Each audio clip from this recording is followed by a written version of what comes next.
Alright, so I wanna, I guess like play the role of the aspiring entrepreneur. Yeah. You know what I'm saying, and kind of pick your brain and see like what's some of the hardships of doing these clothing brands. Like what was the hardships, and then what did you find to be your solution to, you know what I'm saying, come up out of whatever hardship or get over whatever, you know, downtime you might see from. Yeah, I understand what you're saying. Man, business is hard, man, with anybody, especially when you starting out. It's always when you first start out, you know, you got the motion. I mean, the traffic is flooding to you, but there's also times when you have cold spots, Right. what have you. Now, I told you I do clothes and everything, and so sometimes, you know, you got to work with certain things through seasons. You know, you got to incorporate spring and summer together, as well as fall and winter together. So you got to know how to do your transitions when you're doing this business away, and know who you're catering to, as far as like who's going to be purchasing your clothing and everything. So if you don't have that understanding of that, like, you probably need to go back to the drawing board. As far as like, why are you doing this? I understood why I want to do this. I wanted to get into this because I wanted, you know, match my sneakers. But it became much bigger than that, bro. Once I started understanding the business aspect of it, because I wanted to put this in the store, and I recall Miss Diane, you know, with her boutique, she had asked me, you know, about putting our clothes in her stove at one time, and I can't remember the guy that she had working with her. He was a white guy, and he was, you know, me and Bryce went up there and we talked to him. We were thinking like, man, we just go grab these clothes, man, and put them in the store. Not even thinking about the business aspect of it. Man, we told him like, man, we want $25 a shirt. And like, he was just looking at us. He was like, okay. And so he was just listening to us talk and everything. So, man, we got a lesson that day about business. And he told us, he said, okay, the name Arkatekz, is this protected? Me and Bryce looking at each other like, you know, what you mean protected? Yeah. Like, protected meaning, do you have this trademark? Do you have it legalized where, you know, anybody can come take this and just run with it? You know, you could start it all, but somebody can be like, okay, well, I'm gonna go legalize. I can go get a trademark or get a LLC and claim it for themselves. And so I'm like, hey, man, we didn't even think about that. And so he also was thinking, like, he was looking at other things of the business. He was like, now, if I was to put this in this store, I'm legally, not legally, but, you know, I'm bound to this product. Say if this building goes on catch a fire, you know, I would have to owe you. So what is it that I'm going to get out of this? Again, me and B just looking at each other like, you know, I'm looking like, I know B is one of them. B is almost like a genius, man, with as far as like marketing goes. But I think he got a lesson in business that day too.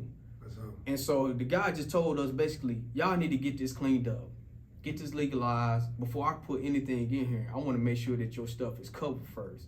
Right. He said, man, get your trademarks and all that, get your business plans and stuff. He said, man, then you come and talk to me. He said, but other than that, he said, man, you got a great thing. I like the name, because he wanted to know what was behind Arkatekz. What's the name? What's the meaning of the name Arkatekz? You know what I'm saying?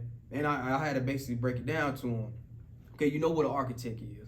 An architect is an individual that designs a structure, you know, like buildings or anything, you know, for people. Basically, it's a blueprint of how the structure should be made. Right. That's what I want to incorporate what this name is, Arkatekz. Not only that, I want to incorporate the state that I'm from. So that's where it all comes together in. There's a lot of people, when they see, they like, man, that's pretty dope, bro, that you know that concept of that, man. And, you know, and our motto behind that, which Bryce came up with the motto, and he said, man, we're creators and builders.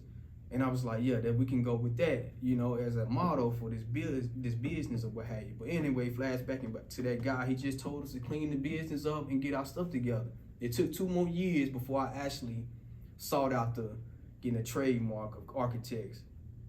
Okay, we started out in 2013. I didn't get the trademark until 2016. And anybody that knows getting a trademark is not gonna be a walk in the park, man. Man, they gonna take you down through there. Cause I got denied, and they wanted to see like garments, what they call specimens, to basically to see to see when people see that name, do they think of it as being a brand? Other than that, what you have will be considered as what they consider as an ornament, design ornament, or what have you. Man, I submitted so much, stuff, man. I was submitting hats. I was submitting T-shirts that had our logo and everything that was in it. So, man, after they gave me the pass to be able to have that trademark, man, I'm talking about, bro, that felt so great, man. That was almost like witnessing my kids being born. You know what I'm saying? And I was so happy because, man, I thought there was a lot of bread being spent on getting it certified, but he said, man, you go be in this book of trademarks for that particular year. And bro, man, it was just a great feeling. And then, had to fast forward and then had to get business license. And after business license, come taxes. See, a lot of people get into this business, they just want to sell T-shirts. So you want to be for real legit about it, bro, you gonna have to pay them taxes.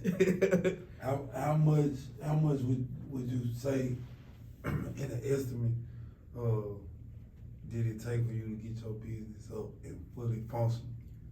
Oh, okay. When we started, I was the financial carrier of the business when we first started. Whatever we come up with, I was kicking it out.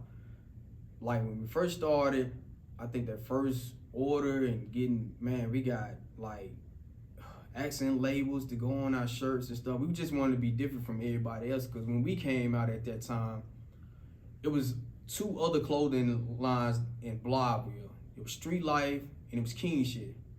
And we just wanted to, we're not saying we were better than anybody else, because we love everything. It's the same thing like to this day. We love everybody, whatever it is they have and everything, but we just wanted to be separated from what everybody else have, Yeah, we didn't want to, when we brought a T-shirt out, we had our names in our shirt and sizing and everything. We put like I said, we put the accent labels on there. Hang tags. I had hang tags like the Billionaire Boys Club.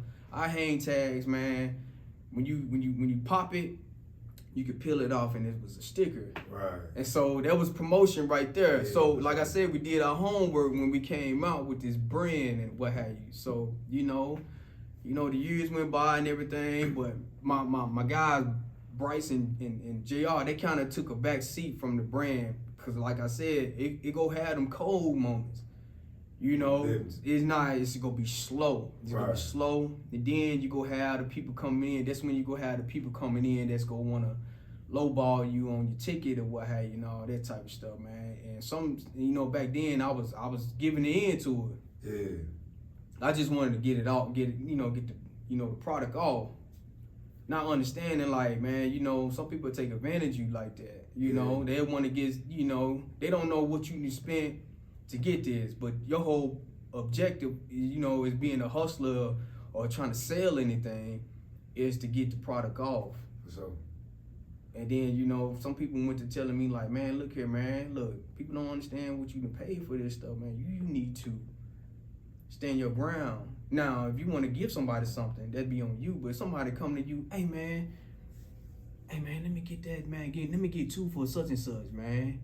I'm like, no, man. What my ticket is my ticket. Well, man, this business is up and down like a roller coaster. People got to understand what they're getting into, because there's some stuff, man, I done probably brought out.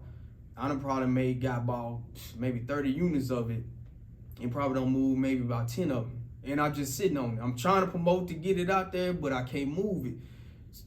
I guess people just feel like, and nobody's entitled to purchase anything from you, man. Just like nobody's entitled to, give you their hard-earned money or what have you. Your objective is, as a hustler, is to convince them like, okay, you gonna need this in your life, And some people just don't understand that, man. Like, they get in their feelings or what have you, man. You got to think of this situation as being business. This is business.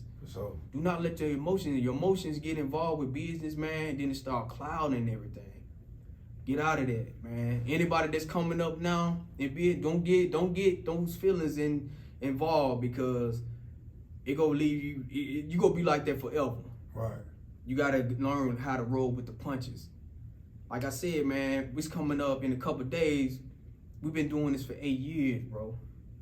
You can't get to 8 years without it being something, that you have that people are attracted to and that they like. I'm not bragging to say I'm the top dog or what have you, all this type of stuff, because you could throw a rock in the air, man, it'll land on somebody that's doing the clothing line. So What I'm trying to do is have something that's go outlive me, that my kids possibly could carry on with it, and my kids can probably carry on with it. And that's how I look at this business or what have you. I don't get into no competition stuff, because it be a lot of that going on. And it's like, why y'all feel like it's a competition? It's not a competition, because I'm not a millionaire yet.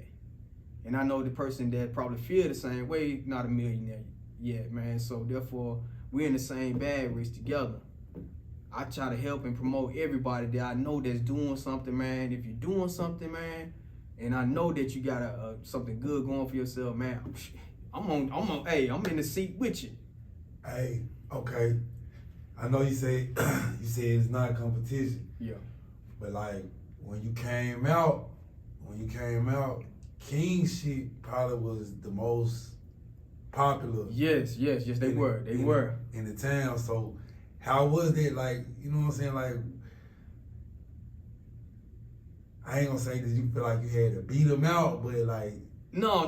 The whole thing with King, when King Sheep was out, I mean, they were out before we had actually came out, and loved everything that they was doing. My thing is when we came out, like, okay, we can do the same thing, but we want to do something totally different as far as like where we want to go with our shirt. That's what I was saying beforehand.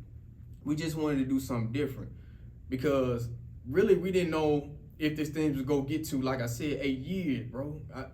We were just doing something. We like, a couple people might patronize it. If they got this and that and they want to match it with this, like we got this to go with that or what have you, but yeah, definitely, man, King shit and I think Street Life came. I think Street Life was out right before us as well, but we just wanted to get in the pot too, bro. Yeah.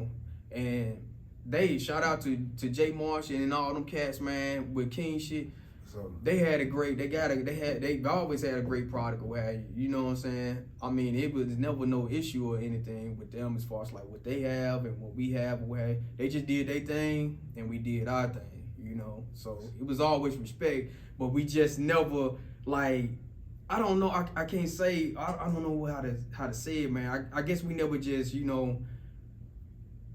just met each other like that or what have you. I know of him and I know of the cats that he was rolling with the brand and what have you. And like I said, they made a lot of noise, bro, back in them days, man. And it was just amazing to see some people from Blavel even have a clothing line.